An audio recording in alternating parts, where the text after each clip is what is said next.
This meeting is being recorded.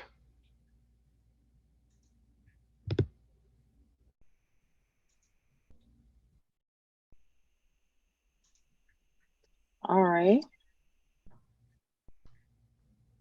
Welcome, everyone.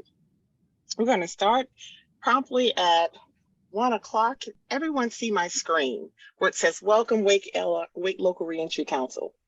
Excellent.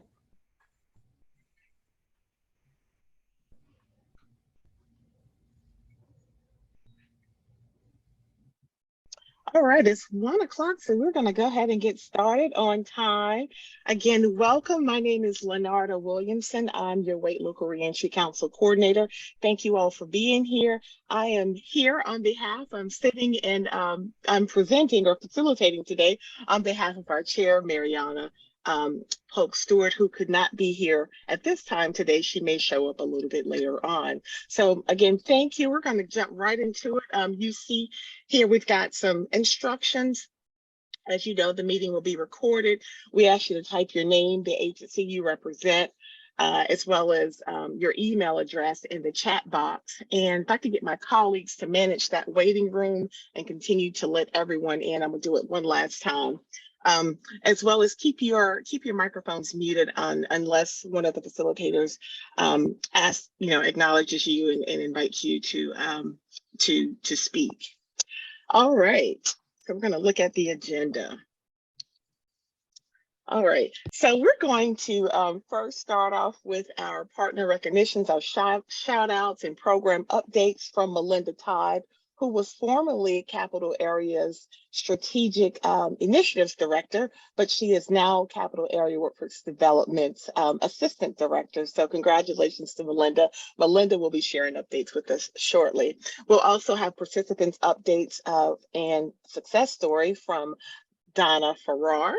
We will hear from Dennis Gaddy. He's going to give us updates specifically on the Unlock the Vote initiatives and other information that Wake County chapter of Second Chance Alliance is doing. We'll have a special presentation from Dr. Doris Bullock. There's let's see, what is this? This is a Reentry Higher Education Initiative that she'll be sharing. So that's a partnership with IP&W as well as Campbell University. We're going to hear, we're going to get updates on a strategic plan. And I think I skipped something. Did I mention the Salvation Army? So we're also going to hear from Miss Jeanette Barner, who's the housing manager at the Salvation Army. So I kind of got out of order there, so forgive me, but we do have our agendas. Again, then we'll hear updates from our strategic plan with regards to the executive committee. We'll have subcommittee report outs, and finally, we'll have announcements as well as next steps. All right. So next, we're going to have Miss Melinda Todd give our shout out to the person she's going to give a shout out to. Thank you. I am, well, of course, we wish Natalie was here, but I'm excited that I get to do this partner spotlight. I am really pleased to recognize a partner that's been a pioneer in this work, is always willing to teach, makes all of us feel welcome. And I expect many of us here in this meeting maybe first had our first exposure to reentry work and learned what we could do to be a part of this from this person. He's a leader both statewide and nationwide, but we're really lucky to have him right here with us in Raleigh. So would everyone join me in a round of applause for Dennis Gaddy?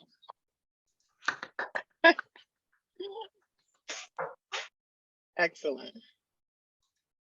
And I know Dennis is talking a little bit later, but I don't know if you wanted to say hello or anything, Dennis. Yes, I'm by phone today, coming back from the beach with my wife, and we enjoyed ourselves this week. But thank you so much for that shout out. 19 years deep in this work, and just excited to be where we are collectively, especially with the people on this call, and be able to kind of do some things politically and policy wise to get some rules, some laws changed that we can unlock the vote is our next move, and I'll be talking more about that later. But just so thank you so much. Very fortunate to be where we are now and doing the work that we do. Love the work, and glad that we can help so many people, and hopefully we can help more. Thank you. Thank you. All right, Melinda, it's still you up if you have any programmatic updates. If not, we'll go on to Donna.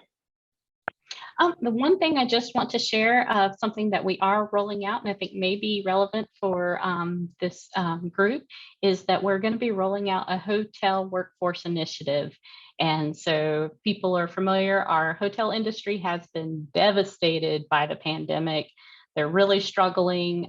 So we're going to be working closely with them to try to create better career pathways. So if you have individuals that you think might be interested in hospitality, we're going to be doing free trainings, recruitment, on-the-job training, and then also really helping people to see what are the next steps in hospitality. Because, you know, people are kind of familiar with those frontline jobs, and sometimes those first jobs don't pay great. They may not have the best hours, but as you move up, pay gets better, you get to choose, you have better control over your hours. And so we're trying to also show people that there is a real career within hospitality once you've committed to it and build your own abilities. So anyway, we'll be sharing more information, but I wanted to plant that seed because that'll be something that we're rolling out, and I think it'll be might be a good career avenue for some of the individuals that we all work with.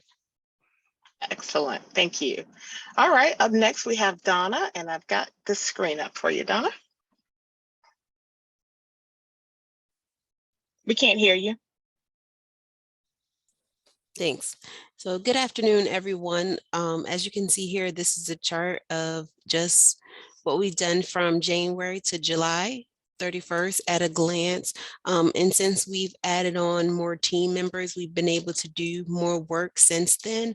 And if you see some of these measures here, like in the past, we didn't focus on mentorship or as much as employment placement or employment in education. But with funding that we receive from the county to enhance WIC LRC, we are going to be able to assist individuals with greater technology assistance as well as education and training opportunities. We're working closely with some partnerships now to be able to start that, and the individuals you serve will be able to access that as well, as long as they meet our eligibility criteria. And we'll explain more as we roll that out. And then down here for the month of July, we enrolled 7 people. We've assisted lots of folks with basic needs, and then assisted 7 individuals in transitional housing, and of course, refer people to behavioral health.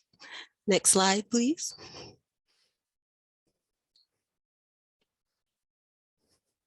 And this here is Jennifer. She got out, I believe, almost a year ago, and like she's been hitting the ground running since she's been home. And this is her in front of her new used vehicle. And she's just so excited to have transportation, to have her license, and to keep moving forward and focusing on her recovery and mental health. And I just wanted to highlight her here. And that's all I have. Thank you, Donna, and congratulations to Jennifer. This is excellent. This is the work that we do together, not just this team, but with you all collaboratively. So thank you very much.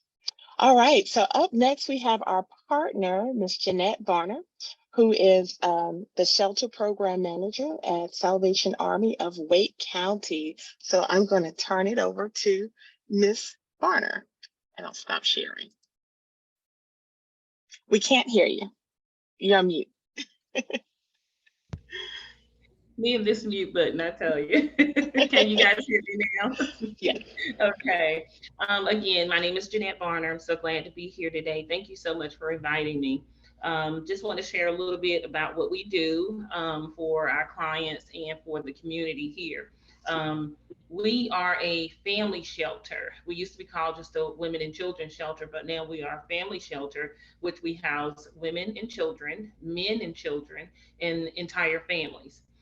So that's one thing that we do. We have like 86 beds in our shelter. That's not including cots and mats that we have during the white flag winter months, which it has to be like 35 degrees and less than 35. So each of our family, they're provided with a case manager that was going to help them to transition into better housing.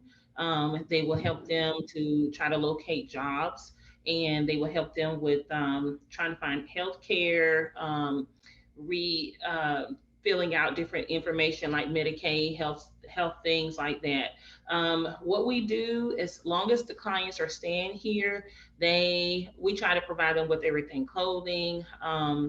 We do food for them, bus passes, anything that we can help them keep their money in their pockets. Other than that, we let them stay here for at least 9 months. But if they're like at the very end, they're almost housed, we will extend it for them a little longer. We also do soup line every day from 4:30 to 5:30, Monday through Friday. That's open to anybody in the community. You don't have to be a homeless person. If you're hungry, you can always come and eat with us. We have good food. We also have a crisis program, which feed the community on Tuesdays and Thursdays, and that's with groceries. That's with meat. That's with starchies, that's with breads, fruits, vegetables, desserts, and that's for anybody. It is a drive up service, so you just sign up, you drive through, we put the things in your car, and you just drive off. They also offer clothing vouchers. You have to call on Mondays to get those. We do free coats in the wintertime for families. We also have Project Catch in our building, which they help hotel families. So families that are in hotels and can't get into shelters and they needing certain things, that's what Project Catch, that's where they come in at, and they assist those families. We also have Project Fight, which is our human trafficking division. And we also have them in this building, and we have case managers that work with them along with myself. And then we also do Thanksgiving and Christmas for anybody who would like to come and sign up. And they can get a Thanksgiving basket. That's with all the trimmings, and also with Christmas. So I think I've tried to wrap up as much as I could about what we do. Thank you very much. Does anyone have any questions for Jeanette? I do, Ms. Williamson. Michael Ballin, how are you doing, ma'am? Well, Hi. thank you. The question, is there an age limit when you say family for adult males? If they're a son of one of the parents going in? No, there is not. There used to be an age limit where the boys could only be like 11 and younger, but now since we've opened it up to everybody, no. It can be a mom with a 32-year-old son, or a father with a 32-year-old son. So no, there's no age limit anymore. Yeah, well, thank you. I definitely want to talk about 30, but I definitely was concerned about, a teenager who Yes. was still with their family. So thank you very much. You're welcome. I have a question. My name is Anita Powell. How are you? Can you hear me? Yes, ma'am, I can. Okay, I wanted to ask a question about when you mentioned the human trafficking part that you all cover. Do they have to be referred through law enforcement? Because I'm sure if somebody just comes up and says, I've been a part of that or something has happened to me. Right. Well, really, we do get a lot of our clients through law enforcement that have been picked out from a sting or into something like that, or from another program. But a lot of people call the National Human Trafficking Hotline, and so we get a lot of referrals that way too. But if someone comes in and tell us that they're in trouble, this is happening, we won't turn. We will try to help them and put them in the program. Thank you. You're welcome. Jeanette's information, Donna's put Jeanette's information in the chat box. Jeanette, did you mention how individuals can access those services? Yeah. In order to get into our family shelter, everyone has to go through, I'm sure everyone has heard of it, the Access Hub. So really it's Raleigh Wake Partnership. And that phone number is 919-443-0096 or 0098. Once they call that, they do not have to go in to do an intake. They can actually do their intake with them over the phone. So once the intake is done, then a referral is sent over to us. We put them on our waiting list. As the beds come available, that's when we call each family and we move them in. Excellent. Any other questions?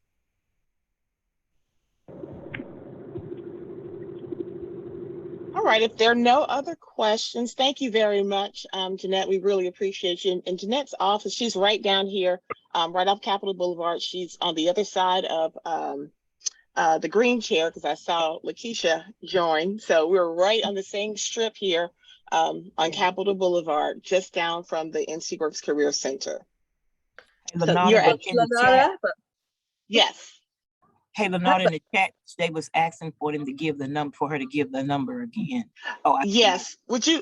Jeanette, would you put that information in? It looks like you have it on your wall. Yeah, thank you. So it looks like you had it on your wall, because I certainly have it on my wall. Coordinated entry. Yeah, I can put it in. I can tell you again, and then I can put it in the chat also. Okay. So it's 919-443-0096 and 0098. I will tell you, a lot of people that say they have called, they'll say, oh, I didn't get an answer, no one's called me back. But you have to continue to call them, because you'll get through sooner or later. You'll just call them. Jeanette, I have a question. I think you have 85 beds? 86. 86. How many are currently available for families? Well, right now, all the beds are currently available for families. So basically what it is, there's two sides of the shelter. There is a dorm side, which is more like a community living, but because of COVID, everybody kind of just down their numbers just to keep everybody safe. So what we're doing is we're not putting in as many families. So we will put in maybe like 2 or 3 families in each dorm so they can be spaced out. But then on the other side of the shelter, we have 8 suites. And each suite consists of 2 families, except for if we have families that are large, then we just give them a whole suite for that entire family.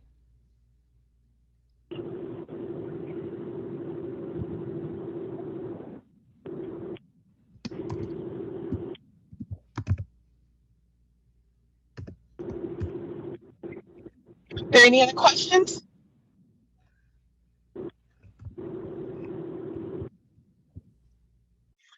All right, thank you again, Jeanette. Her contact information's in the chat box. We'll also include that. I'll email that out to everyone if you are calling in and you want that information. And we're going to move on. Okay, so next up we have Mr. Dennis Scaddy of everything, of CSI, Second Chance Alliance, Unlock the Vote. Take your pick. Dennis, you there? I am here. Excuse the driving noise if you hear any. I'm on the highway, but I've got all the windows rolled up, so maybe you hear me. Thank you, first of all, Leonardo, for the opportunity to talk about this most unbelievable initiative that we've been a part of over the 19 years. I've done this work, and that's a pretty broad statement there. But it's called Unlock the Vote campaign. We're calling it Unlock the Vote Freedom Summer because we're really tenacious about getting people registered to vote who are on probation and who've never been able to vote before. There are 56,000 people impacted by that in North Carolina.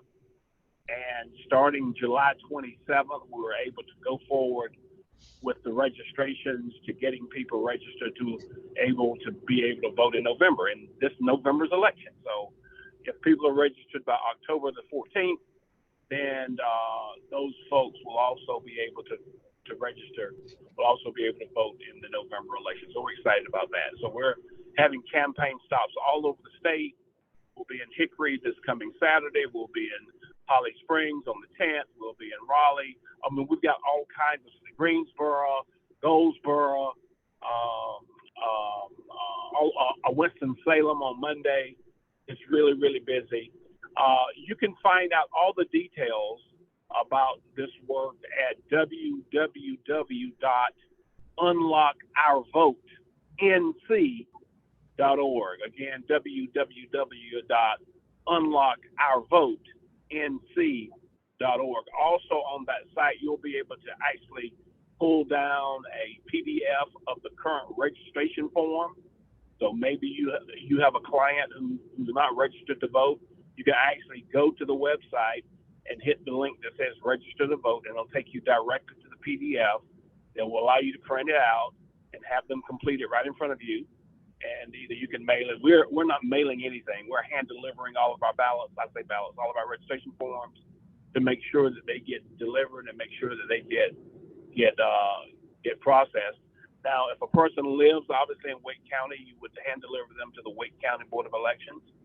And if they live in another county, you can take them to the North Carolina State Board of Elections or any county. And that way, that if they live in Brunswick County, if they live in Forsyth County, although they may be in Raleigh today, but they live in Winston-Salem, you can actually have them fill out that registration form, and you hand deliver it to the North Carolina State Board of Elections that's in Raleigh, and they will cover all 100 counties with regard to the receipt of those forms.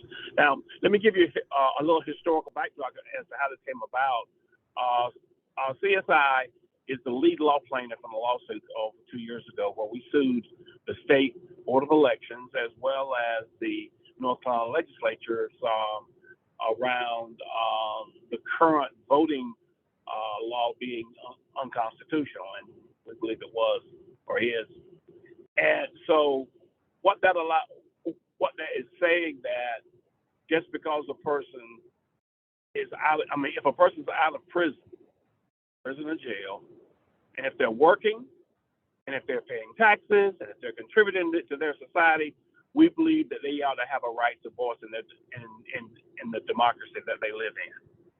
So we believe that a person, even though they may be on probation and parole, that they still may be able, they should be able to vote. And that's the current state of affairs in North Carolina. Even though this lawsuit has been appealed, we won the lawsuit before a 3-judge panel of Superior Court judges in Raleigh about a year ago, and it was appealed by the state legislature. And of course, then it was reappealed.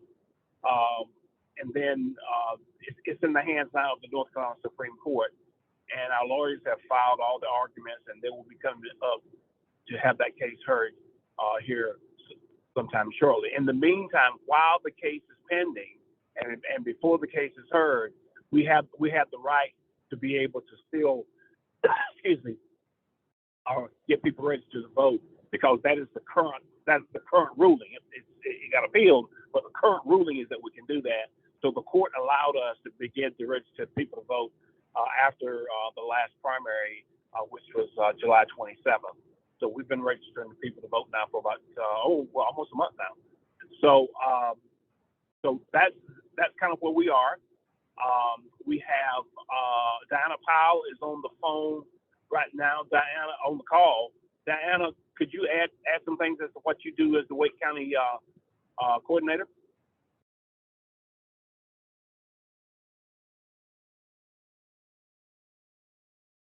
She's not on the call. Maybe I thought she was going to be on the call. But at any rate, Diana Powell is very active in being a partner of ours with regard to helping to get the word out and to get people registered to vote.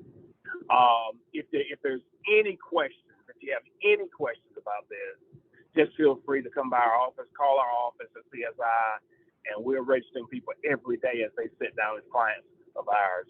And we're registering, and we're very excited about hand delivering those registration forms. So I know a lot of people on this call have clients who are impacted by this law in a positive way, so they may be on probation now, but if they're out of prison, get this now, if they're out of prison or jail, they're eligible.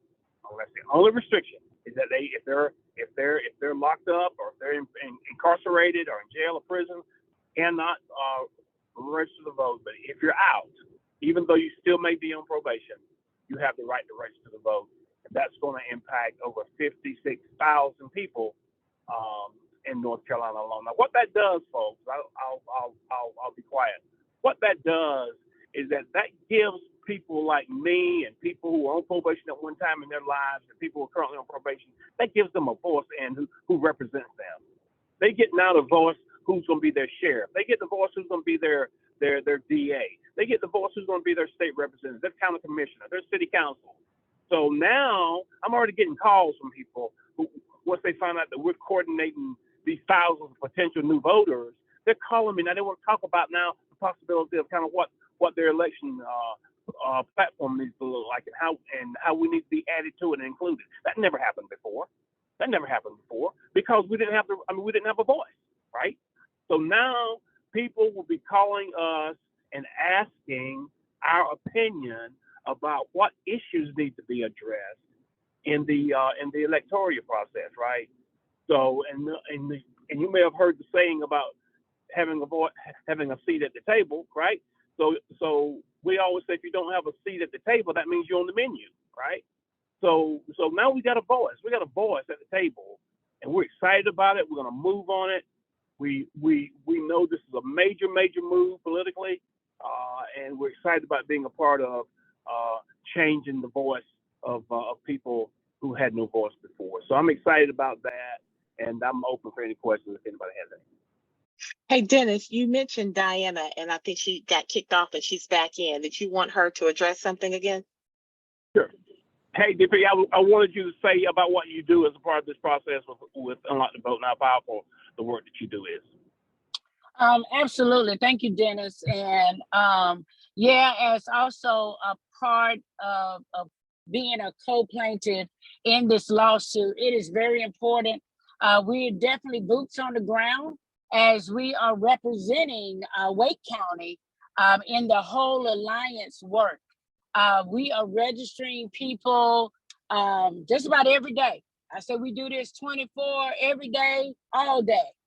We're reaching those people that have been impacted, educating our community. We're doing pop-up tents, we're doing food distribution, and in the midst of our food distribution, we are getting that information out and registering people all the time because it is important. We need you all. We need you all to help us to uplift this movement because it's so important because that changes the trajectory of how our vote and who are governing us every day. Who makes decisions down at legislators? Who are judges? Like Dennis said, who are judges? Who are DAs? This work is so important and people take it so lightly because we're so used to voting. You know, we tell people, oh, vote. People have died so that you may have a right to vote. Well, those people are voting anyway. It's those individuals that don't believe in the vote. They don't believe it makes a difference. They don't believe that their voices matter. That's where we come in at, and we play a vital role. And so I am excited about this work. We will continue to work with boots on the ground. If you see it, you're going to start seeing a lot of people started wearing those T-shirts, Unlock the Vote Freedom Summer. Thank you all. Thanks, Dennis. Yep. I have a question or input for Ms. Diana Powell and Dennis Gaddy. Hi, you two. This is Anita Powell. And I didn't know if this was a good time. I didn't know if this was a good time to put in just from remembering, because I also help support CSI. Speaking of the vote and the media and everything that's going on, if I'm remembering correctly, didn't Josh Stein help play a major role in help pushing this forward and helping behind the scenes? Yeah, he's very supportive of our Second Chance overall movement. We've partnered with him over the years as a Dog Water Award winner in just the work we do in the Second Chance world. And I haven't had a specific conversation with Josh around this movement, but my all indications is that he is very open and open about the process that we are going through now with Unlock the Vote. Just haven't had a specific conversation with him. Oh, well, the reason why I'm saying it, Dennis, is because like Miss Diana is saying, people that care about people that have the right to vote, when it'll be times to go back to the polls in November and later on, and if you're keeping up with everything that's going on in the media, people that help, you know, in different things, people that care about reentry. To me, that's a huge concept that should be paid attention to when we see people's names on the ballot. Now, everybody may not be familiar, but for the ones that have played a role in any encouraging, whether it's legislator or helping anyone that has to do with reentry, to me, that's a big plug when it's time when we see their name on the ballot. I'll just reword it that way. Well, So it seems like I'm No. What's important is, in regards to what you're saying, is that we've made it now important, right? Because yes. now they come to us and ask us our opinion because our votes are now in the balance, right? So that's already happening from people who are running for different elections already. I'm not going to mention any names, but I'm already talking to people who are concerned about our issues and what we're promoting, and hopefully become part of what they promote. Thank you. Yep. There's another question from Ms. Dominique Godman. Pardon me. Hi, so you all said that to get more information on from like voting potentials, they can contact the organization. I was just curious to see if there was provided information for individuals that are residing in North Carolina still on interstate compact items. And so for myself, as an example, I am no longer on probation. I was sentenced in another state. However, the bills in the other state basically still say that I can't vote because I have to register to get my rights returned. However, I'm in North Carolina, and North Carolina is saying I can vote because I'm not on probation or anything. And even if I was, I could still vote thanks to the hard work that was done for that. Much applauded. However, there's a gray area where it doesn't say whether I can vote or not. And people are just saying, No, you can vote. Do you make North Carolina your home? yes. No, you can register to vote because you live in North Carolina. The law in North Carolina is that you can register to vote. And in your case, you can register to vote anyway because you're not on probation and parole. Well, the law in Arizona says that after because they charged me twice, I have to apply to get that right reinstated. Well, in Arizona, but not in North Carolina. Because we've got if you're residing in North Carolina. Yeah. If you reside in North Carolina, you go by the North Carolina law. What I can do, Dominique, is I can share Dennis and Diana's contact information with you. We'll do an email so you guys can talk and coordinate offline. Would that be okay? Yes. And we can help coordinate that. Yeah, no problem. I mean, it's a good question, but we've got people who are lawyers that can't even vote in the state they were born and raised in, so they vote here. You know, but I'd be glad to. I'll sit with you on that. Okay, thank you very much. And also, Dennis and Lenata, we have materials at 202 North Tarboro Street. So if anyone is hosting an event and we can't get to those events, you can always come by and pick up the materials, pick up a few T-shirts. It is there at 202 North Tarboro Street at the new Justice Serve Resource Center. Yay! Those materials. Thank you. If you guys see that, I put it in the screen. All right. Any other questions? I don't have a question, Lenore. I just have a comment. Yes. I just want to commend Dennis and Diane for what they're doing. Yes. You know, because you just think about history and a lot of laws that disenfranchise, and this to me is definitely a game changer, a re-enfranchising of people and letting them know that there's humanity and dignity back to their lives, where people always work to, when something happens, to make them feel like they are way less than even second-class citizens, and kind of return them back to feeling like they're property, and that that people get to dictate to them what they say, how they move, and what they do. Even though I know that there'll be some that do this because they're on probation, but to me, it's much bigger than just the voting. Even though voting is important, it's about bringing people back to dignity and humanity, where a system has always worked to, disenfranchise and make people feel like they've always been property and that they never had any rights from the very beginning. So thank you, Diane, and thank you, Dennis Gaddy, for your work and what you do. Absolutely. Thank you. I appreciate that. Let me also say that I don't have time to go into the depths of the underlying, one of the major underlying reasons that we brought this lawsuit, and Mike, you have to remind me of it, is that the current law that disallows people, that did disallow people to vote if they were on probation and parole, is a racist law. It was really built on the fact not to stop people from voting, but to stop African American males from voting, right? And I always ask the question: if the right to vote is so, if the right to vote is so special, why in the world are they always trying to take it? So it must be important, y'all. It must be important, right? And they're always suppressing this and suppressing that and gerrymandering this and gerrymandering that. So not only is it fair for people to vote, it was a racist intent, right? So the people who couldn't vote was usually indicated that you were an African American male or at least a person of color, right?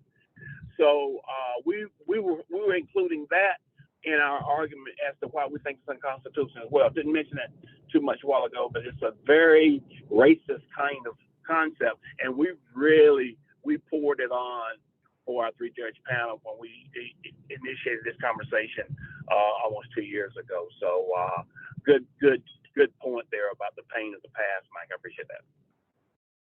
Absolutely. Thank you. And Mike, to your point, Michael Ballin, to your point, our goal is to restore the whole person. So it's very important. I saw a comment in the chat box. I just wanted to acknowledge, I think it is Donna. She said, congratulations on the new Justice Serve Center off Tarboro Road. So if you haven't been there, it's the old lighthouse. Is that correct, Diana? Stop by. I had an opportunity. They invited me to one of their community conversations Monday, and it was just was very powerful. I won't get into it, but if you have an opportunity, stop by, see that beautiful facility, and see what they're doing over there. I saw one more comment I wanted to address. I think it was Dennis Jarman. It says address one more time. Is there something that you wanted to be addressed, Dennis, or a comment you wanted to make? I think emphasis on the word, it wasn't address one more time, it was address one more time, the address for the Justice Serve Center. The address, Diana? Yes. It's 202 North Tarboro Street, 27610. I'm not on the call by face, but I'm hearing Dennis Jarman, one of my old long time partners in this work. Good to hear you still in the game, Dennis. And looking forward to connecting with you too, Dennis. Love that first name. All right, enough of that. All right, again, thank you very much for all of your hard work and your efforts, and for pushing through. Someone pointed that out, for pushing through this initiative or this change, this voting change. Up next, we have Dr. Doris Bullock, who is an educational consultant with Interfaith Prison Ministries for Women, and she's going to share what she's working on in the area of higher education. And I'm going to turn it over to Dr. Bullock, and I'll be navigating your slides for you. Thank you, Lenarda. Good afternoon, everyone. And Lenarda, thank you and Natalie for allowing us to provide the updates around this partnership that we have with Campbell University. We've made a lot of progress, you all, from the first time we announced this initiative, and we're really, really excited about the progress that we're made, and really happy to share today where we are and how you can assist us in this effort. And also a special shout out to the spotlight person today as well. Another shout out for Dennis Gaddy for the conversations that we've already had around this and how we've been able to work together to look at how we can best do this. Next slide, please. So what is the higher education initiative? And as I shared, it is a partnership between Interfaith Prison Ministry for Women and Campbell University. And it was funded by the Anonymous Trust to provide an opportunity for 5 formerly justice-involved women to enroll at Campbell University and receive an associate's degree, either in the Associate of Science degree in Behavior Science or Associate of Arts in General Education. And we're really happy that Interfaith is partnering, because what Interfaith will do as a part of this partnership is we will provide the wraparound services that are needed for those individual ladies to be successful as they embark upon this educational journey. And so we're really excited about the opportunity for them. And as they enroll in the spring, and I'll share a little bit more about that in the next slide, we hope that as they complete the associate's degree, that we'll start having those conversations around building a network with local colleges and extensions to other colleges for them to further their degree and hopefully receive the bachelor's degree as well. And so some of the wraparound services that Interfaith Prison Ministry will provide, as you can see here, the ladies will receive a full scholarship, and that's inclusive of books, supplies, computer. Wraparound services will be case management, transportation, childcare, field trips, progress sessions, mentorship, and educational consultant work. 24-hour access to a tutor in the event that they have some difficulty that is provided through Campbell University. Next slide, please. So here's a little bit about the program and the degree options. As I shared already, the Associate of Science and Behavior Science or the Associate of Arts in General Education are the 2 that they will have the opportunity to receive a degree in as we are embarking upon this first cohort that will start in January. So those are just the 2 options as of now, but as we move further into the program and along in future cohorts, hopefully this will extend beyond those 2. And so one of the main things that we want to get across to the ladies, the participants who will be a part of the program, and to you all as well, is that having been in prison, it's not seen as a barrier. It really are those lived experiences and the opportunity for them to be able to enroll in the program and be successful based upon the test skills that they. And so we're really looking forward to setting them up for success and making sure that we provide the appropriate support services so that they will be successful. The courses will be at main campus downtown on Hillsborough Street, where Campbell University is. And the courses that they will take will be hybrid.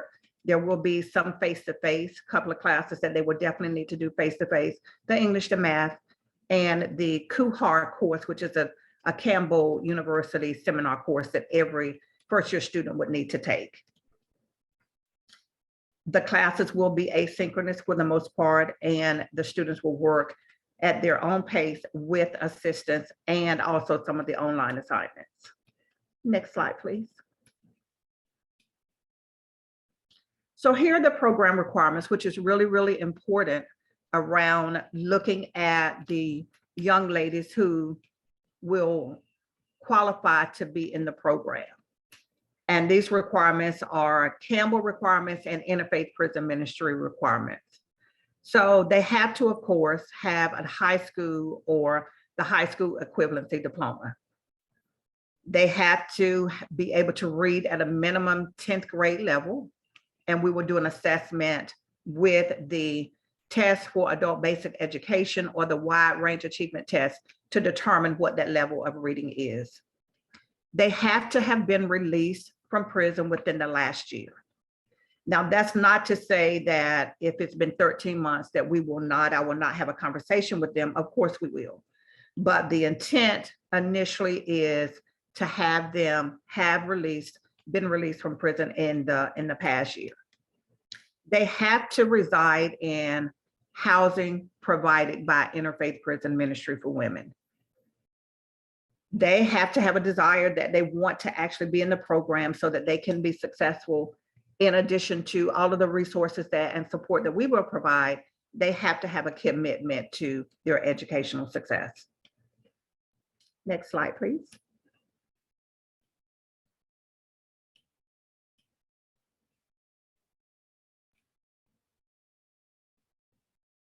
So next steps.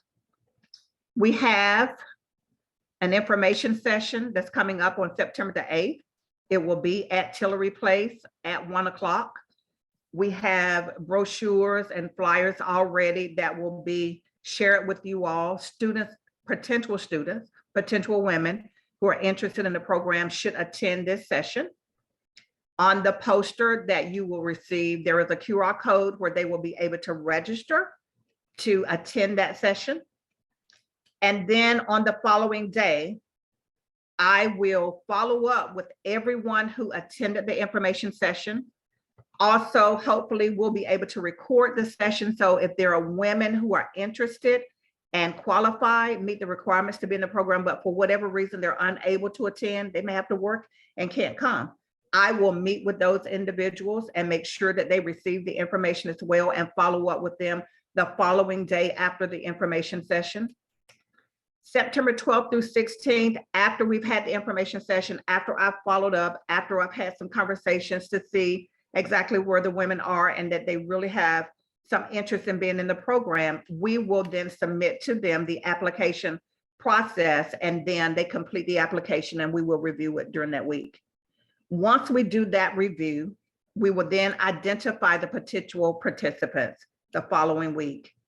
We will schedule an interview and conduct that interview, and that will be between Interfaith Prison Ministry for Women. That is not Campbell University, that is ours to have that face-to-face conversation.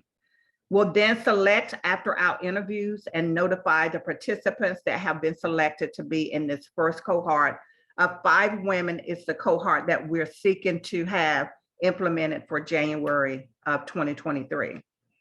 We will schedule, after we've identified the individuals, schedule and conduct the assessment testing. It's one or the other. It's not both. They can decide which one they would like to take, or we will decide which one they will take, but it's not both. It's one or.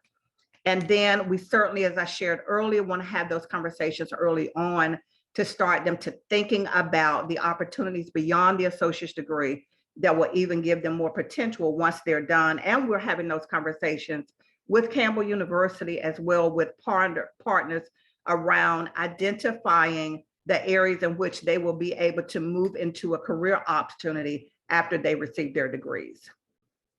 Next slide, please.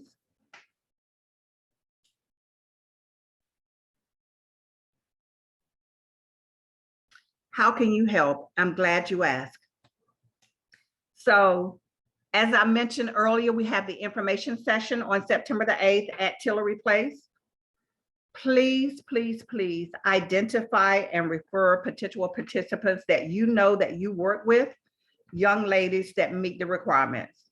And as I shared the requirements earlier, the big piece is they certainly have to have a high school education or the GED, the high school equivalency.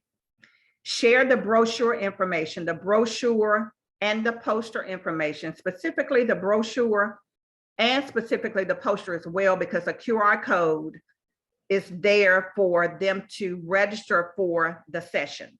So the poster information is absolutely necessary, but the brochure information provides an opportunity for questions that may be there that you have, and I think I may have already covered them, but absolutely, if not, we're going to have an opportunity to ask questions here as well when we're done. And so any person, as long as they have been released within the last year, they could be 20, they could be 18, they could be 40, they could be 50, they could be 60. Whatever, as long as they've been released within the last year, they can reside in campus housing. We are having conversations around being able to house maybe 1 or 2 ladies who have children. And so we're working on that piece, and we'll be happy to share that once we flesh it all out. But child care is one of the benefits that we'll provide in terms of the wraparound services that Interfaith will provide to women. And so that will not be a barrier as well. And so we're hoping that we'll have such an influx that will have a wait list for the next cohort when it kicks off after this cohort. And invite those individuals, as I've said already, to the information session. Tell them to register, tell them to call me with any questions. You call me with any questions, and my contact information is right there. Next slide, please. Thank you very much for your time. Next slide, please. I'm ready for any questions that you may have. Thank you, Lenarda. Can I get Hi, I someone have on a the question. team? I'm Oh, sorry. one thing I left out that I certainly meant, and I'm hoping somebody's gonna ask me this question. So I'm gonna wait, and then if I don't get no one ask me, then I'll cover it. And a lot of the stuff, like I said, is in the brochure in terms of all of the questions. It's in the brochure as well. Lenarda, we didn't send that out yet, did we? No, we haven't, but we'll send it out as soon. Awesome. Awesome. Thank you very much. Yeah, one thing I wanted to ask maybe Donna or someone on the team to put in the chat box. Would you put the date? I think it's September 8th, and the NC Works Career Center address, which is 1830B Tillery Place, in that chat for that question and answer session. That's all I wanted to say. Ask. Thank you. I had a question. I don't know if this is the one that's my email and name is in the chat, but I wanted one of the flyers so I could print some out with the QR code. Yes, ma'am. Yes, I would love to, at least one, I can at least maybe print some out. Thank you. You're welcome. Yes, ma'am. Miss Lenarda is going to send it out to everyone. Okay. And if in fact you need help with some of the printing, if you have issues with printing and you need me to drop off a couple of the flyers to you, I'm happy to do that. I can certainly do that for you as well. Okay. Thank you. Thank you. Regarding the campus housing, yes, what would happen if they started the program, but for some reason, whether that's they wanted to go into permanent housing or different circumstances, how does that work as far as the campus housing? Like, how restricted is that? Yeah, they will have to reside in housing until the completion of the program.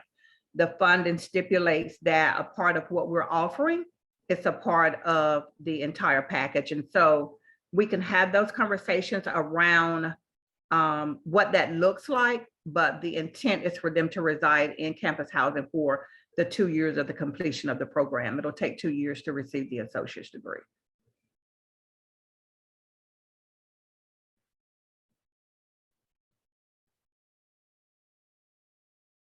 And is their housing covered under this as well? Absolutely. Donna, that's the question I was waiting for.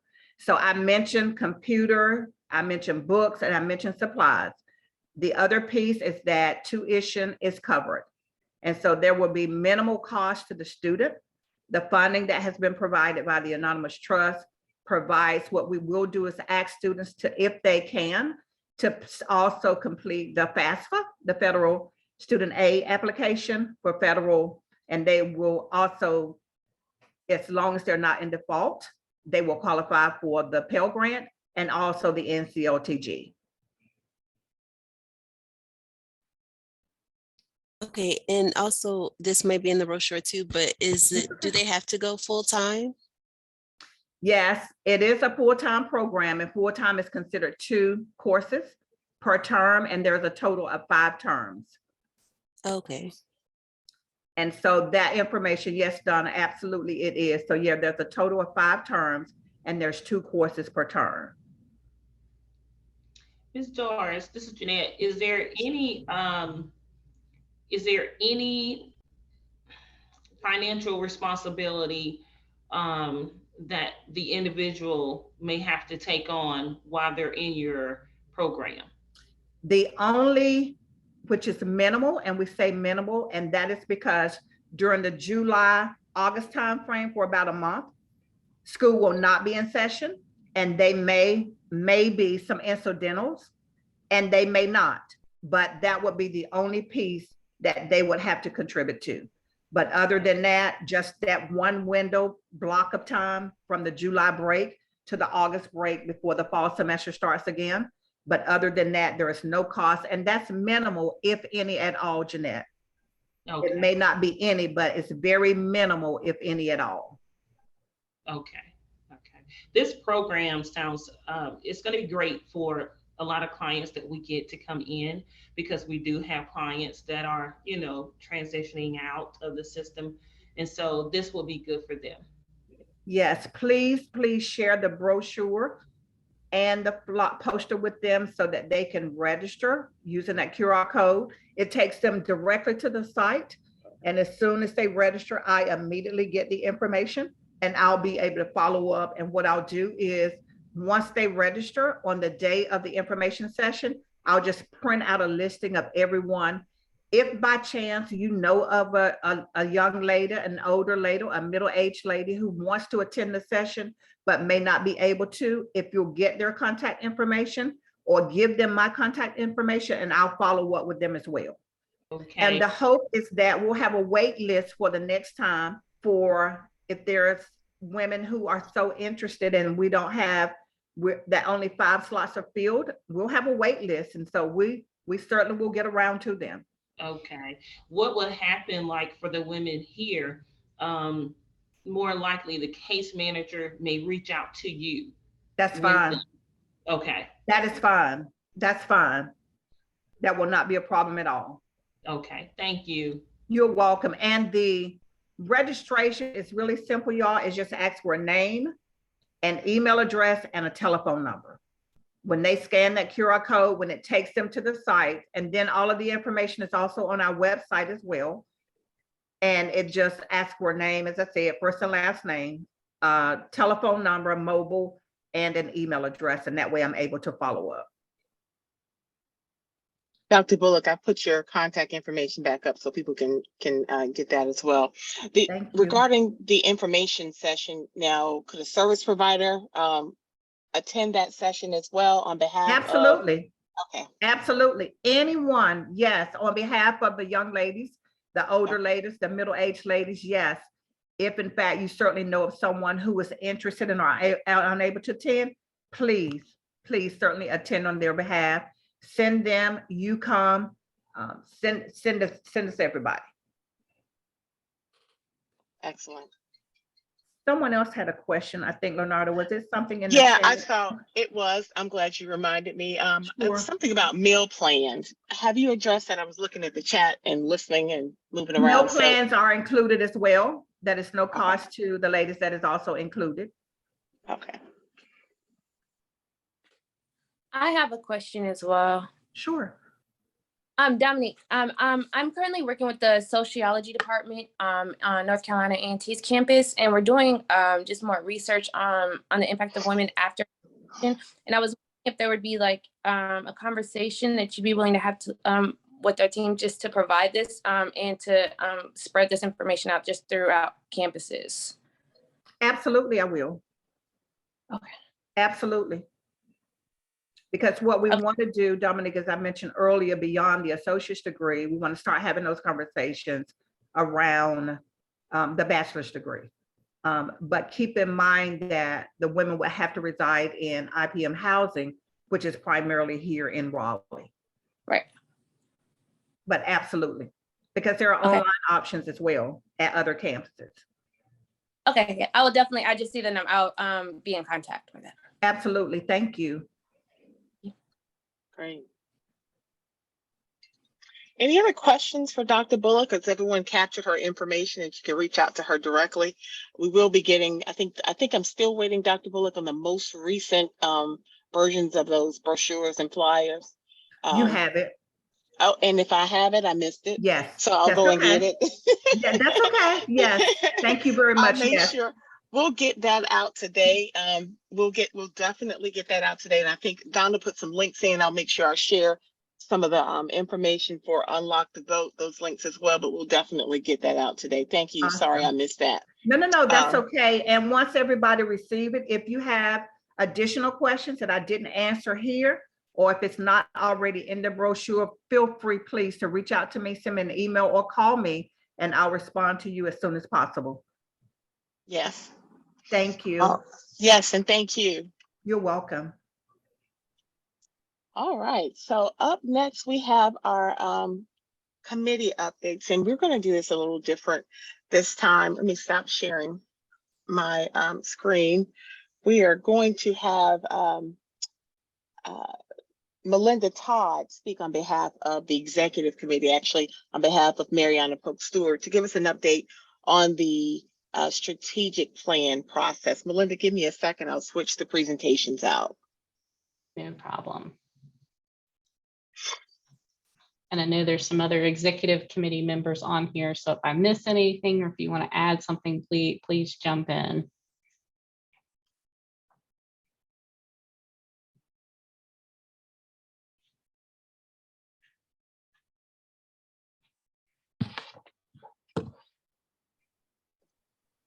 All right. Great, thank you. So just to give a little bit of background, we formed the executive committee, which is a requirement through our funding through GPS, and just generally a good idea late last year. And then we were able to actually bring on a consultant to help us with the strategic planning process. So really fortunate to have that. She did some pre-work, I think. So a lot of you filled out the survey that we developed to try to get input from partners, participants, everyone, to pull that together to start the discussion. And then we had just a really fabulous meeting to talk about it. And within that, we were able to develop and finalize our mission and vision statements. If we want to pull that up. And I won't read it to you. You can see it's pretty similar to the original one. We did some tweaks and made it a better representation of what we think we are as a council. Then our next step in that was to really start to think about what are our values. And so came up with our core values. And I think they're really good ones. And they're ones that really have created kind of a foundation as we're talking about this and thinking about what we want to do in the next 3 years. And again, I'm not going to read it all to you, but I think they're good. They're very essential, which I guess is what they're supposed to be. It's resourceful, vital, innovative, responsive, and impactful.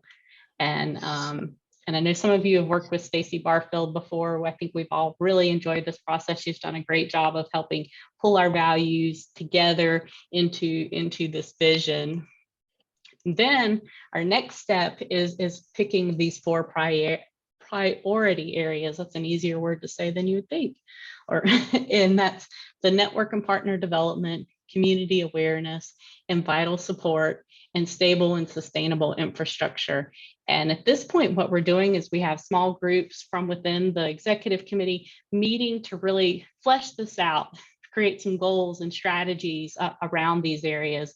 And one thing that I think is really important to point out is these completely align with our subcommittees that we're already having. So I think this is actually just going to help support and inform the work that we're already doing and making sure that they're all aligned and that we're working toward kind of a joint vision of where we want to be next year and in 3 years down the road. So I think it's been a great process, and I think it's something that we're all going to be benefiting from as a council to really have us all rowing in the same direction. Did I leave out anything that other committee members would like to add? All right, well, I'll turn it over to the next person. Excellent, thank you. I know Michael's on the call. Michael, you didn't have anything to add, correct? He may have stepped away. I did not. No, I'm here. I did not. I was trying to find that mute button. I did not. I imagine Jennifer's on the call as well. I didn't see her name, but I'm sure she's up here. All right. Well, thank you very much, Melinda. We appreciate that. So next, we're going to transition to our subcommittee updates. And up first, we have Ms. Diana Powell with the Housing Subcommittee update. Okay, thank you, Lenata. We had a meeting on August the 3rd, the subcommittee of housing, and it went really well.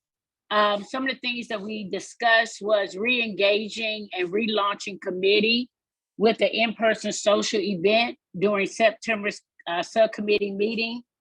And we are looking to use the space at the Tillery location, space reserved for about 20 people.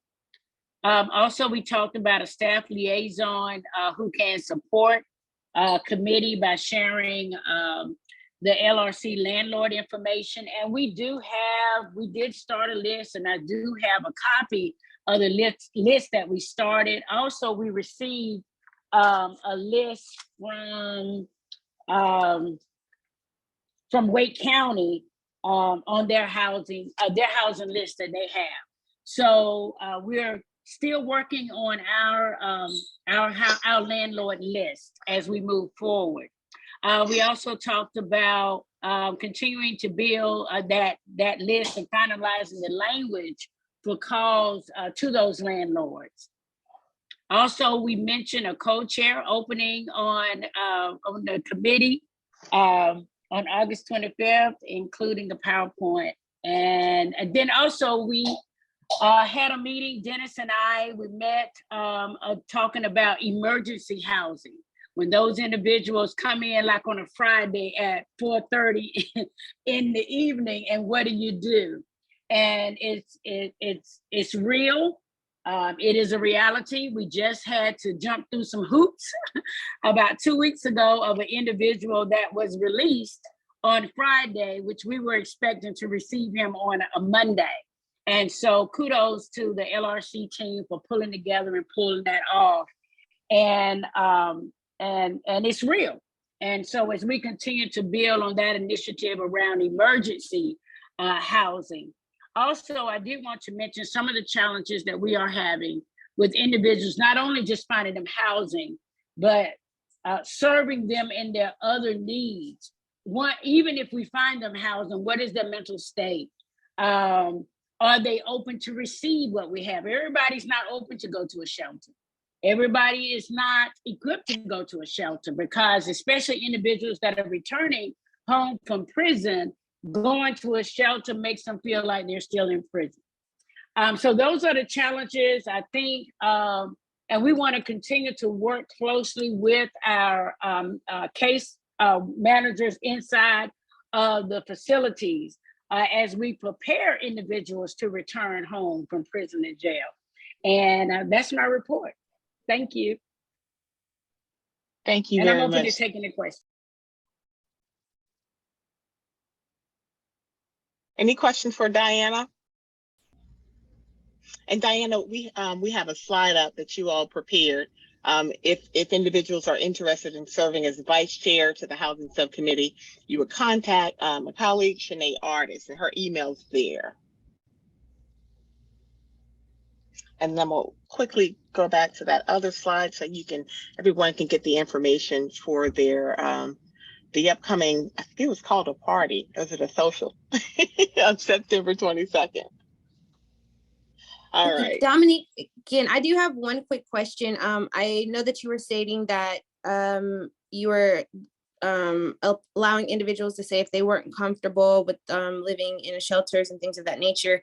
However, is there anything for those to provide information for those formerly impacted that may need assistance, like they have somewhere and now they need assistance with paying to retain their housing?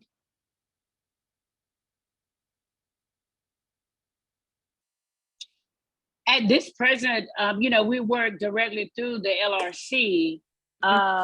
It's just housing itself is very challenging. And we know that not just individuals that are impacted, but just individuals, because our homeless population has increased to 69% in Wake County. And so it is very challenging to even find, we have our transitional housings. We have, like I said, we have that landlord list.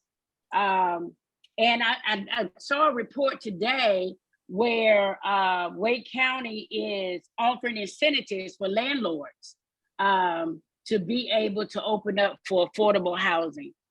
So I think that's an incentive that we need to kind of tap into with those landlords.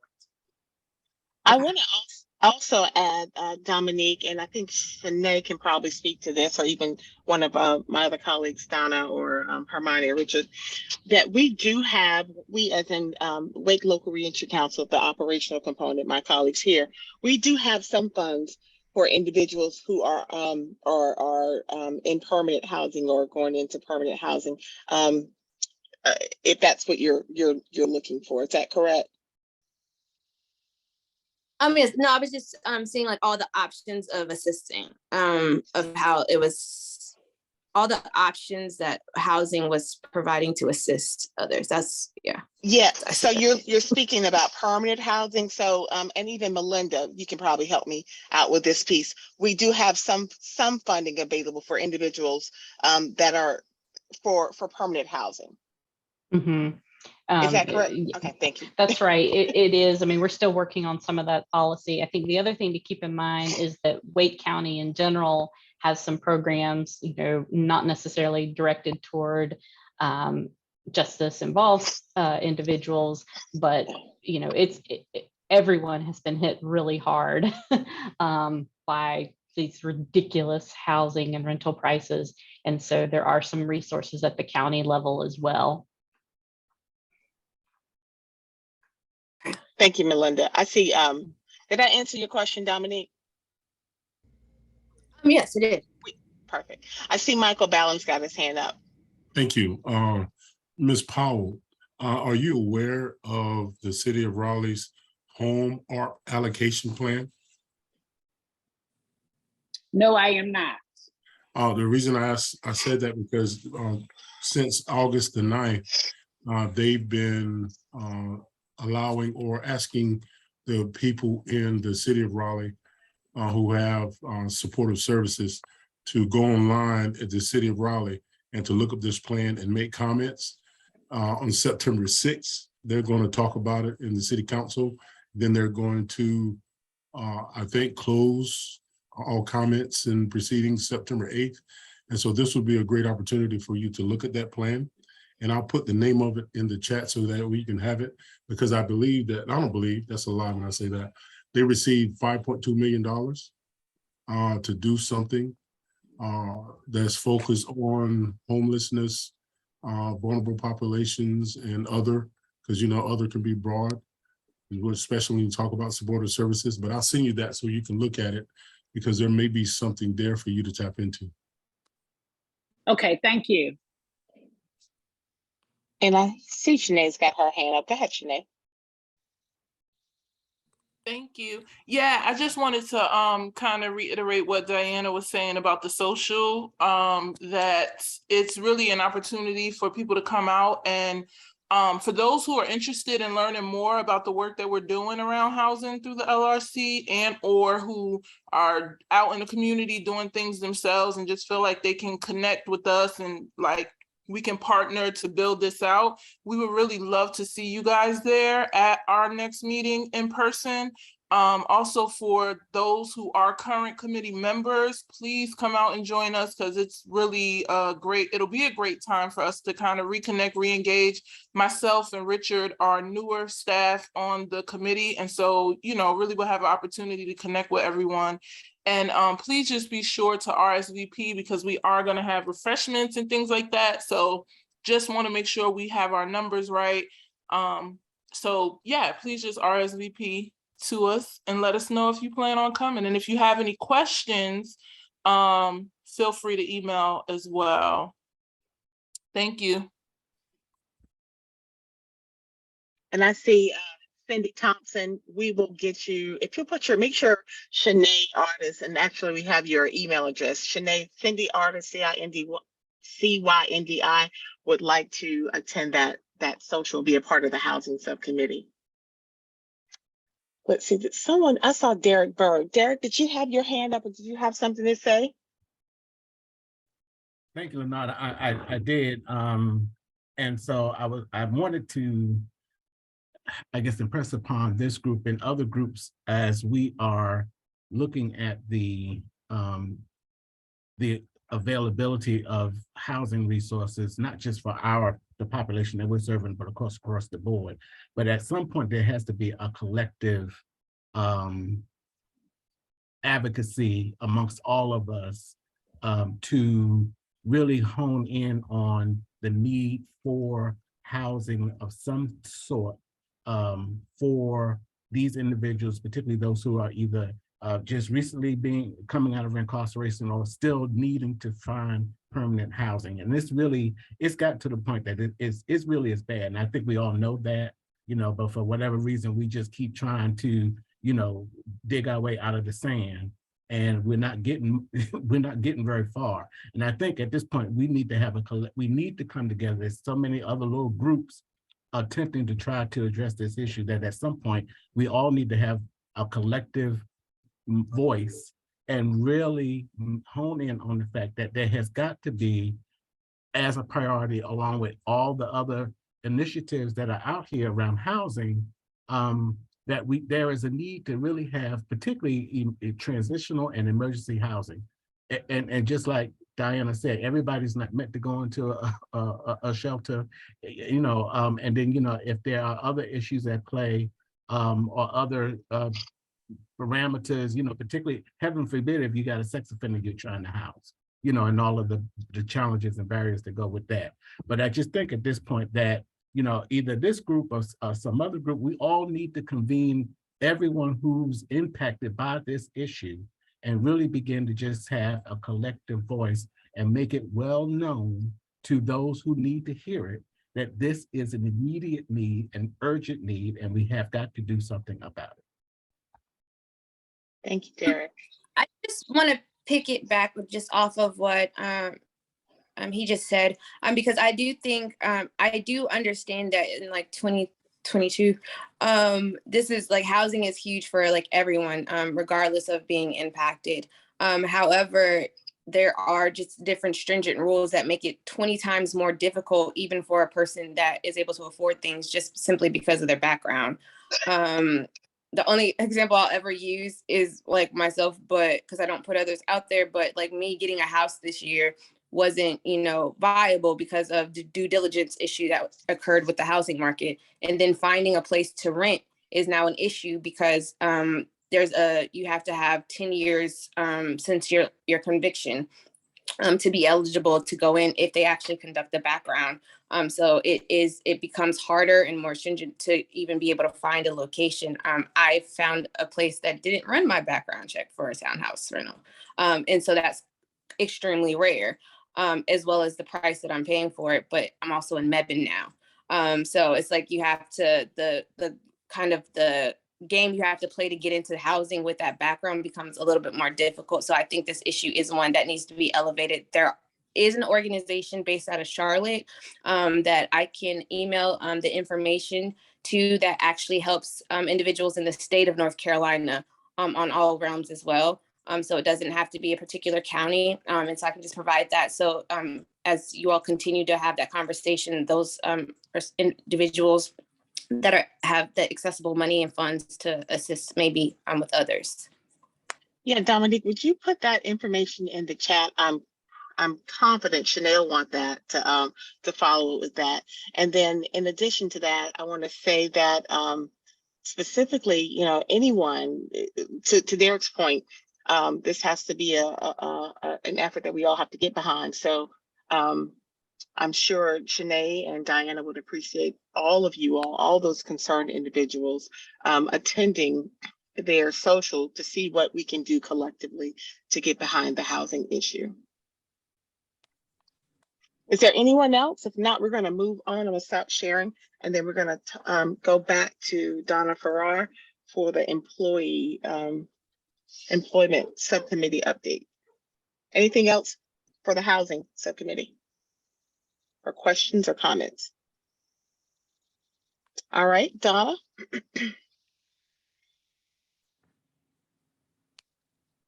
So for the employment subcommittee, just quick update is we were scheduled to meet in August. However, we decided not to meet for various reasons. But as a quick recap, what we're focusing on right now is still the employer roundtable. At our last meeting, we identified potential employers that we'd like to reach out to be invited to the roundtable. And currently we are working on an email to get that started to be able to pitch to the employers. And I believe we are still looking for a chair and co-chair. Is that right, Melinda? Yeah, that's Yes. right. Okay. Yeah, so that's still available if anyone is interested in that. And Melinda, am I missing anything? Or No, I think that's great. I think yeah, we're hoping to really start pushing in the fall. yep. So that's all we have for the employment subcommittee at this time. Thank you very much, Donna and Melinda. All right, now on to the supportive services, our last but definitely not least subcommittee update. So I know Ms. Kim Stone is on the call, so I'm going to turn it over to her. Hey everybody. Thank you, Leonardo. Man, can I just start by saying what an energetic, enthusiastic meeting. I'm just so encouraged as a person with lived experience. The fight is happening. Yes. I'm just so encouraged that there's nearly 50 people on this call fighting, doing the work out there every day, fighting for folks to make it. It's just encouraging. And I also discovered that I need to meet Diana Powell. Her energy is so infectious. I just need to spend some time with you for the supportive Absolutely. Absolutely. And thanks to everybody. I mean, you're doing, Dennis, the Second Chance Alliance and the voting and the education piece and the housing. These are all just, they matter every single day, and we're on the front lines. Challenges for sure. I'm sad that you guys are ending with me. I don't have much of an update, and I don't have that enthusiasm, but I am encouraged by what I've heard so far. The Supportive Services Subcommittee there was a smaller faction that got together to pare down the 7 priority areas. They were established before my time, but 2 years ago. And a smaller component of the Supportive Services Subcommittee got together. We pared it down. Now we cheated a little bit because we kind of took the 7 and put them into 3 because they were just all too important. I won't read them all out, but it's service providers, having a list of service providers in the area that do medical, behavioral health. Those can be found with the WAKE network of CARES. That's Access Point. Dealing with helping folks be employable, educational literacy around computers, financial literacy, doing credit histories, work with the credit histories, that's huge. Also working with folks around things like expungements, getting your driver's license, having information on where to go to get that done, get some support. That's what this committee is about. That's what our work is about. For the moment, we're just we're waiting for the strategic plan, the executive committee to make some decisions. And man, I love that PowerPoint. That was I'm so excited about how that will guide us and govern our next steps and how we work into the new year. I don't have much else than that. We do plan to meet September 20, I think it's on this 22nd. The 22nd at 3 p.m. If you want to be a part, if you have something to pour into this work for the supportive services, please come, please join. Outside of that, it has been a privilege to be here today. I want to go fix something, do something. Thank you so much. Thank you, Kim. Any questions for Kim? Or I think I asked if any questions for employment. Any questions for Kim? So go ahead. I'm sorry, Michael. Thank you. I won't add, I don't have a question, but I'll just have to add, to Kim, her humility is contagious, because when we met and talked about all those variables or those points, the one thing that I learned from her, as well as those that we were meeting with, is that this was all the information that was done before was so important. We didn't want to lose any of it, because we saw how it helped build a whole person and put people back into a space to be reconnected with family, to connect with societal norms, but also to give them that advantage that they need to move forward.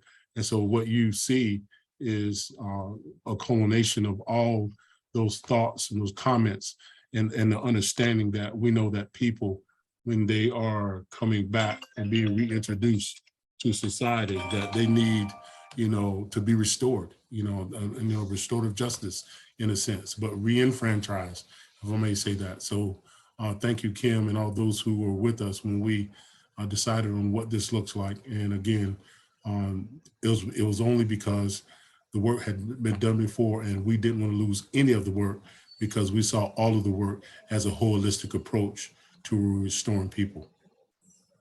Excellent, thank you. And to that other point, all of the consolidated priorities, they still align, and I think Melinda made this point earlier, they still align with what the executive committee has determined for us. I also see that Jennifer Jackson's hand up. She is a member of the executive committee, so I'd like for her to speak as well.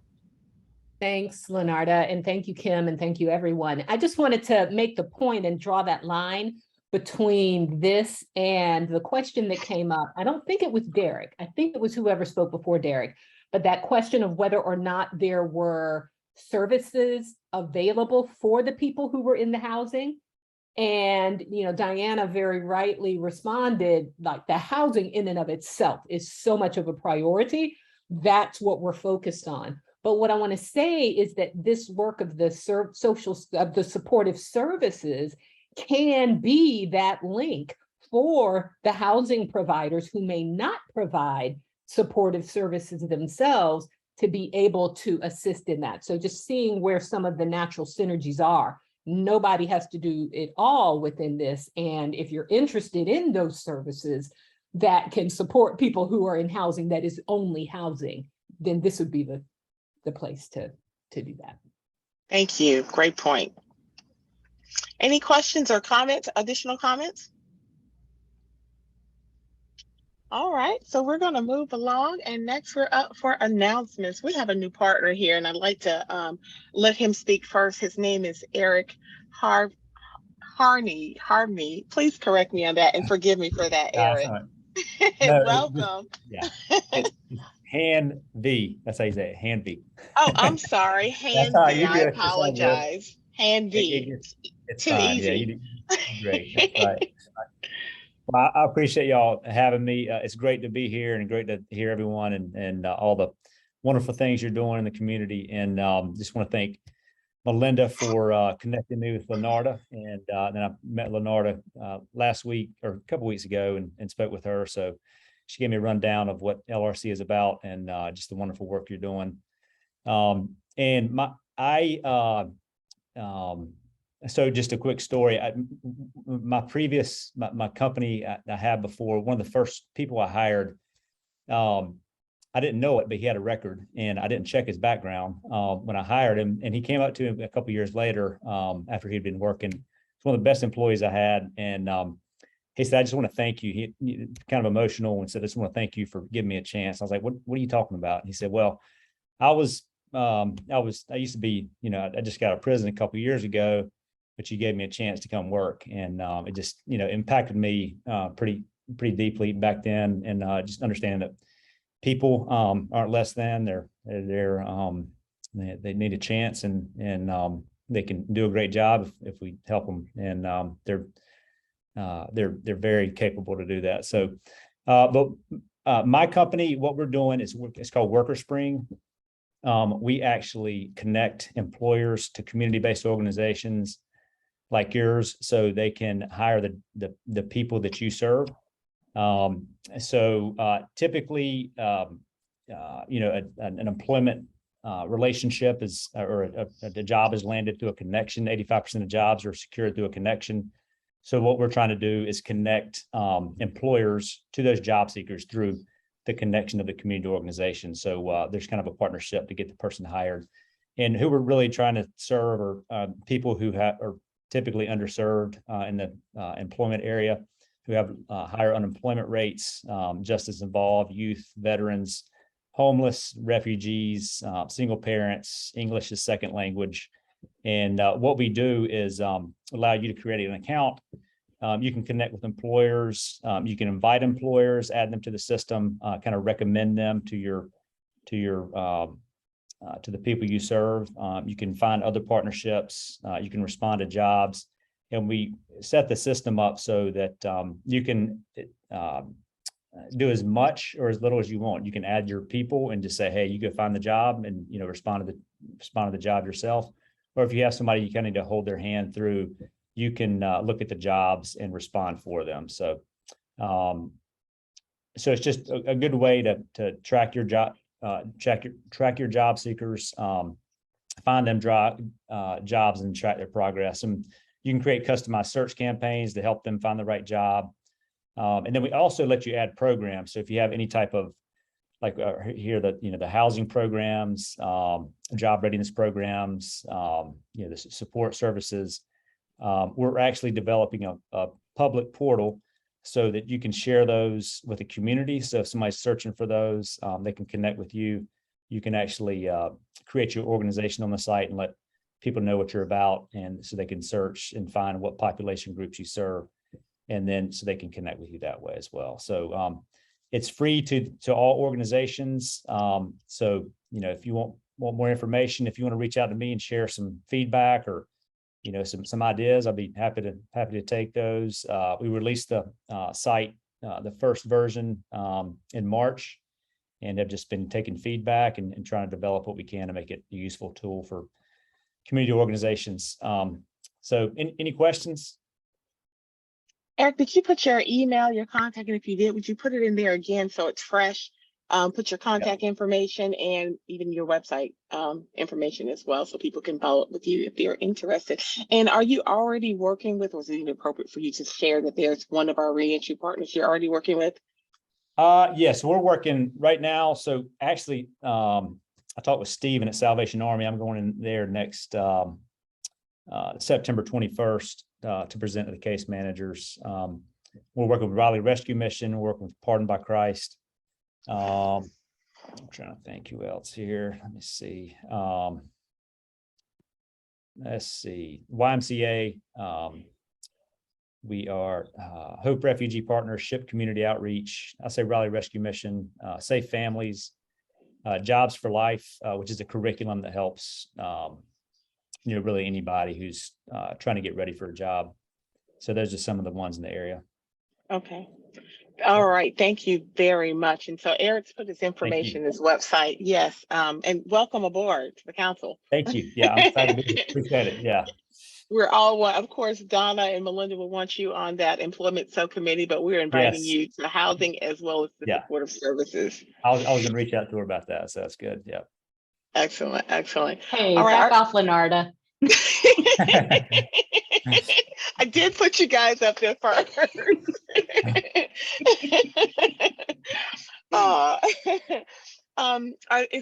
Let's see, any other announcements we want to share? I am a minute over. We'll probably go about 2 minutes over, so forgive me for that. Any other announcements anyone want to share? Let's see, Shanae, you're on the call. Do you want to get a last ringer in for your event?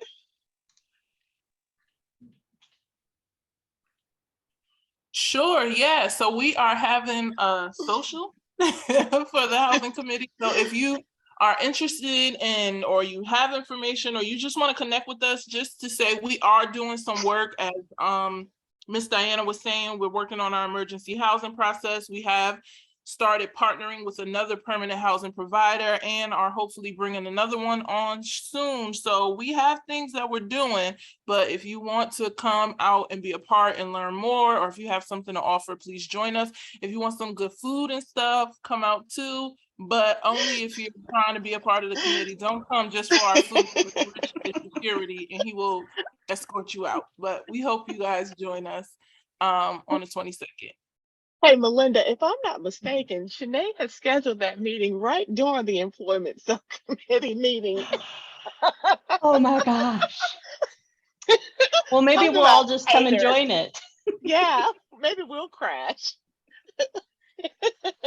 We'll get our food and then go to our corner. Yeah, Shanae, we're calling you out. You and Diana calling you guys out. All right, I saw Dominique's hand and then Dennis Jarman's hand. Yes. So right now I am currently working with the graduate department, the sociology department, North Carolina A&T, and we're doing a research study on women that have been impacted, currently outside, no longer living in prison. However, one part of the study is wanting to speak and get an amount of data of individuals actually working with these women after incarceration. So if there is anyone that would like to be just like sit on one of the meetings and just answer questions and provide some of that research study material to A&T, I would greatly appreciate it. And I mean, I was impacted, but my opinion or my research or my experience with working with a lot of people only goes but so far. So we would really like some assistance with you all and all of the amazing work that you all continue to do. So I can put my email in the chat, and if you're willing, I would love it if you would reach out to me. My email and my phone number, actually. That's all.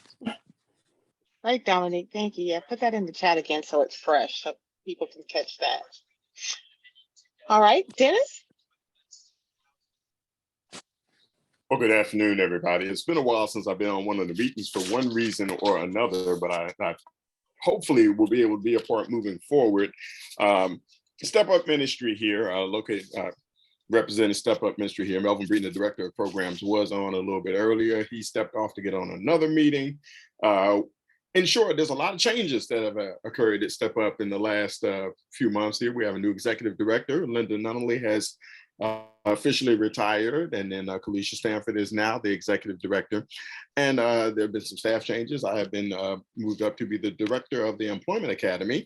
So that is something that I'm happy about and looking at taking that in another direction as well. But in short, there's going to be a lot of changes as far as the way it is that we do things here and everything. So be on the lookout to get more information about the way that will impact everyone as we move forward. But one of the things that I'm going to be working on is a legal service and expungement clinic type of thing. I'm probably looking at that being somewhere right around January, end of January, beginning of February of next year. So this is something that I'm excited about. Definitely want to have some things where people are able to know what their rights are for persons who have been justice involved, and as well as get information about the reality of what expunction looks like and who's eligible, what is eligible, so on and so forth. So that's something that I have on my radar and I will be working diligently on. I will probably be touching and trying to tap into some people who already have experience either organizing or participating in one before, because I'm looking at this, since this will be my first one that I'm working on, it being something that it leaves a definite mark. But I just wanted to talk about that real quick and put that out there. And then as more information gets developed, I will definitely share with the Employment Subcommittee and also with this larger group. Thank you very much. Excellent. And to that point, speaking of expungement clinics, just want to remind you all, Wake Local Reentry Council, in partnership with NC Works Career Center and Justice Serve NC, as well as CSI, we offer and legal aid. How can I forget legal aid? We offer expungement clinic on the first Thursday of each month. The next one is going to be September 1st from 11 until 1. I believe that's going to be a really big one. I've got a lot of folks registered, and we got many people that just walk in. So so please continue to help get the word out.